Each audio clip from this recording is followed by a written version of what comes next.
তো চলো এবার আমি দিলটাকে কাটিং করব, কেমন? হ্যাঁ চলো কাটিং করি, দিলটা কাটিং করব। প্রথমে আমি এই জায়গাটা ছুটিয়ে নিলাম, এই যে এটা ছুটিয়ে নিলাম প্রথমে, এই যে গলার ডিজাইনটা ছুটিয়ে নিলাম, এই যে একদম ঘুরিয়ে ঘুরিয়ে একদম দাগে দাগেই কেটে নেব, কেন যে নইলে আবার, এই যে হয়ে গেল। এবার আমি এই যে নিচের অংশটা, এই যে নিচের অংশটা এইভাবে, এই যে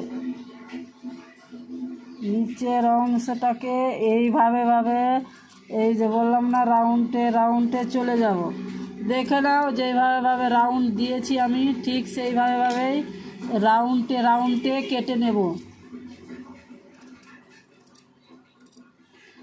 এই যে, এই যে খেলো।